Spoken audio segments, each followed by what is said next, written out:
Good morning, everybody. Thank you for taking the time out of your day to come listen to us today. We are Rhombus, a team of 9 members from all over the world. We've already learned so much from each other, and it's only been 3 days. So just imagine what we could do with 2 years and beyond. Now, we've already identified areas of strength and areas of weaknesses. We're going to take a deep dive into those today, specifically how to remediate those areas that we're a little weaker in and celebrate the small wins we've had up to this day.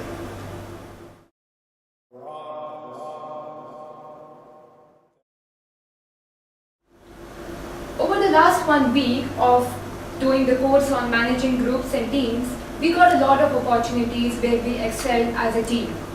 I would now like to present to you one particular case where we got an opportunity to demonstrate our active listening and building trust. Headmistress. Artist. Yoga teacher. Museum curator. Pop singer. I said wizard. Okay, wizard would definitely love to be a wizard. However, I think that museum curator and headmistress are probably the closest ones. So we just saw a clip from our team building and trust building exercise, taking it back to Clawson's reading, who talks about affective trust, which is grounded in reciprocated interpersonal care and concern or emotional bonds, whereas cognitive trust is grounded in individual beliefs about peer reliability and dependability as well as competence. This class exercise actually helped us build affective trust amongst our team members, and after this exercise I feel we would be much more confident in being able to achieve our group objectives. Not only this, we now even present to you a few pictures which again go out to demonstrate how our team has been practicing active listening. And I believe this strength of ours is coming out to be one of the key assets of our team, which would go a long way in us meeting our objectives in the future. I would now like to invite my friend Raquel to come and present on the Lego Man Challenge. Thanks so much, Shikha. That's right, we did a pretty good job in the Lego Man Challenge. We divided into groups to take on different body parts, so we each knew which role we had to play. Even our process checker admired our ability to keep on task and to make a schedule and to even plan for contingencies. We started to learn how to set up a good process. So we wanted to maximize our collective intelligence factor by drawing on everything we had been learning up until that point. Max reported expertise in Legos, so we assigned him our project lead. We divided into subgroups to tackle body parts individually. From there, Jimerson took on the role of counting all the pieces to make sure we didn't leave anything out.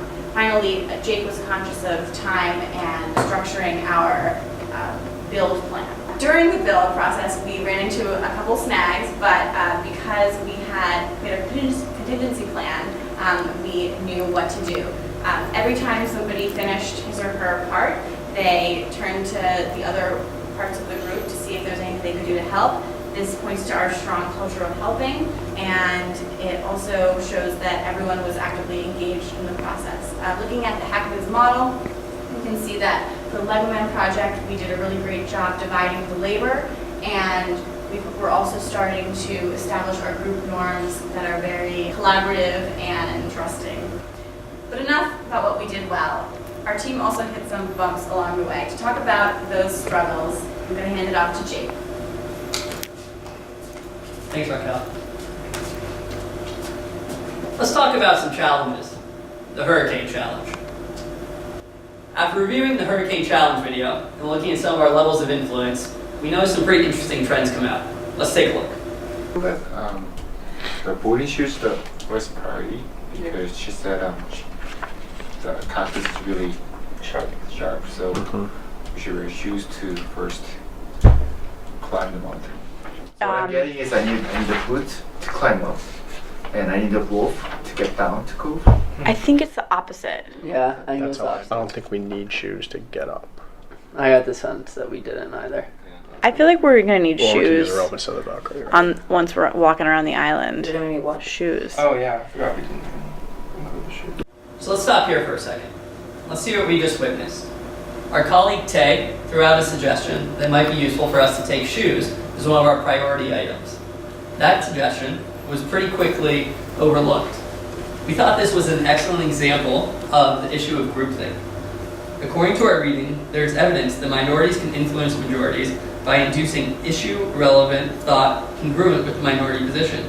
But that is rare. The minorities have substantial impacts on majorities in everyday life. So let's take another look at something that arose during our conversation about shoes. In this instance, we looked at the issue of polarization. From our reading on the persuasion, psychological insights, and perspectives, there is an idea that group discussion induces more extreme opinions or beliefs. I want to show you a short clip. I had the shoes really low because I felt like you could climb rocks. I think it was, for me, it wasn't anything that would be essential, but would be a comfort. So like in an actual life or death situation, like there are things like I would take the cactus spikes, taking 50 cactus spikes as long as you could get down it. All right, I'm going to admit, that was pretty extreme. There is no way in any situation that I would actually take 50 needles to my feet. So as you can see, this really polarized the group and created a bit of a pull effect. As a result, our group listed shoes as the 7th most important item, when in reality, they were the 2nd. But shoes over eating? I don't know, maybe we could put it like medium. Yeah, we could make it 7. Yeah, that sounds good. There are 1 or 2 other interesting data points I want to point you towards in relationship to the hurricane exercise. So here are some interesting data that we were able to pull about the level of influence in our group by nationality. So if you look at our graphs here, you can see that the influence amongst our American or US born students was substantially higher than our international students. If you actually take a look at the video, you can see where we sat had a huge influence based off of nationality. So bringing it back to Hackman's model, we noticed a couple of things that we thought we could incorporate going forward and do differently. So between our individual characteristics, looking at implicit bias and the role cultural differences might play within our group, we thought would be helpful. We also thought we might take a look at our actual group process. So how do we set up a culture of debate? How do we assign a devil's advocate so that we can catch comments like Taeha's? And then lastly, within our production, how can we avoid things like majority influence, groupthink, or polarization? Let's take a look at what we could have done a little bit different in this situation. Okay, so we've got water for number 1. What were people thinking for number 2? So I think rope. We need to get to the other side of the island. So yeah. I agree. To get up the rocks. Definitely. Rope. How about both shoes? They're cactus shoes. But I think we should just go further up. I had shoes up pretty high too. But with the rope, you get up over the rocks. Yeah, I think rope. Yep. I still wonder if boating shoes would be good enough. Yeah, it sounds like there's some support for boating shoes as well. Why don't we talk about those 2 options? This week has provided a wealth of learning opportunities. We've constantly been trying to adapt and learn from our own mistakes and grow. So with that said, I'd like to introduce my colleague Jimerson. He's great, he's wonderful, and potentially a little bit psychic. Thanks, Jake. So I would like to focus now on 2 ways that we have come up as a team in order to improve our group process and make our team more effective moving forward in the future. Okay, so one of the things we wanted to improve was the agenda, setting up a clear agenda for our meetings. So just to review, the deadline for our project will be the 30th of August. And a good time to spend during this meeting will be to define the tasks and also how much time we want to spend on each of them. I don't know if you guys had another task or goal during the meeting that you wanted to accomplish? No, that sounds great. Okay. I know we talked about having somebody take some notes during the meeting so that we could have a record of what happened. Okay, sure. I can do that. Thanks, Mike.